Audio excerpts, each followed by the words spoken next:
দেখুন, দেখে এলাম ভয়ঙ্কর পরিস্থিতি। ওখানকার যারা লোকাল পিপলস আছে তাদের সাথেও কথা বললাম, অনেক কিছু অভিজ্ঞতা হলো।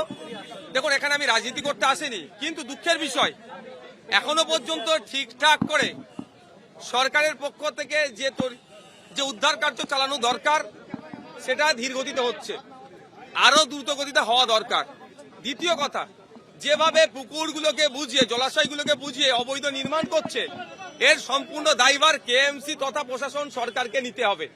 তৃতীয় কথা হচ্ছে, যারা এই অবৈধ কাজের সাথে যুক্ত, শুধুমাত্র প্রমোটারকে অ্যারেস্ট করিয়ে মানুষকে ভুলিয়ে দেওয়া যায় না। যে জনরোষ জনবিক্ষোভ তৈরি হয়েছে সেটাকে প্রমোশন করা যায় না।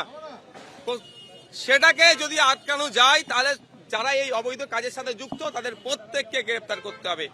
সে তার মধ্যে বড় রেজিগনেশন কেউ আসতে পারে, সেটা আসলেও সেটা দেখার দরকার নেই।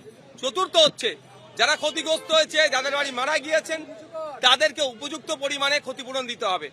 পঞ্চম, এখানে যাদের অনেকের সাথে কথা বললাম, তাদের বাড়ি ভেঙেছে, তারা তাদের বাড়ির মহিলা সদস্যদেরকে অন্য জায়গায় রেখেছে, আত্মীয়র বাড়ি পাঠিয়েছে, কিন্তু এই দায়িত্ব সম্পূর্ণ সরকারকে নিতে হবে।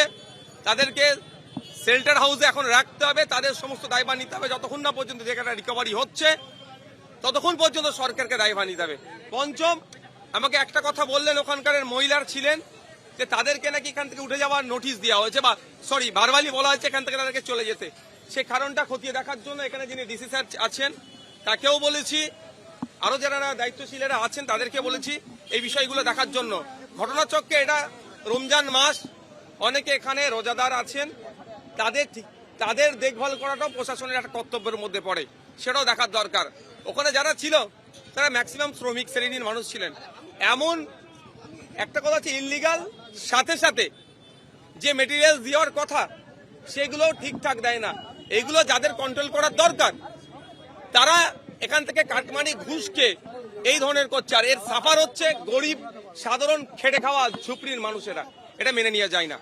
দেখুন, আজকে মেয়র, কাউন্সিলর, মুখ্যমন্ত্রী পর্যন্ত অনেক কথা বলছেন।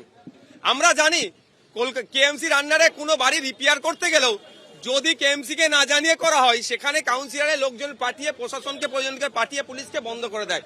একটা 5-6 তলা বাড়ি হচ্ছে, এখানে কাউন্সিলর মেয়রের কাছে খবর যায় না।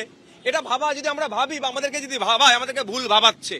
এখান থেকে কাটমানি উঠেছে, কাউন্সিলর থেকে শুরু করে ঊর্ধ্বতনরা নিশ্চিতভাবে তাদের কাছে টাকা পৌঁছেছে, সেই জন্য আত্মপ্রাসার সময় বাড়ি বানাতে পেরেছে এই ইললিগাল জায়গায়। আমরা জানি এই যে রাস্তা যেখানে আমি গিয়েছিলাম 4-5 ফুটের গলি, ওর ভিতরে কিভাবে একটা 5 তলা বাড়ির পারমিশন তো দূরের কথা, কিভাবে তৈরি হচ্ছে। এখানে যারা নির্বাচিত জনপ্রতিনিধি তারা কি করছেন, যে ইললিগাল কাজটা হচ্ছে তাদের কাজটা কি? মানুষের ভোটে জিতেছে না জিতেছে সে পরের প্রশ্ন, কথা পরের প্রশ্ন, ভোট লুট হয়েছে সেটা পরের প্রশ্ন, কিন্তু তার হাতে যখন এখন সার্টিফিকেট আছে, তার কাজটা হচ্ছে যে এখানে কোনো ইললিগাল কাজ হলে সেটা সর্বপ্রথম তার দরকার হচ্ছে আটকানো। এখানকার মানুষের সাথে কথা বললাম যে অনেকবার এই বিষয়ে তাকে জানানো হয়েছে, থানাতে পর্যন্ত নাকি জানিয়েছে। দুঃখের বিষয়, সেখান থেকে কোনো উপযুক্ত ব্যবস্থা গ্রহণ করেনি। যদি উপযুক্ত ব্যবস্থা গ্রহণ করতো তাহলে আজকে এই দিন দেখতে হতো না।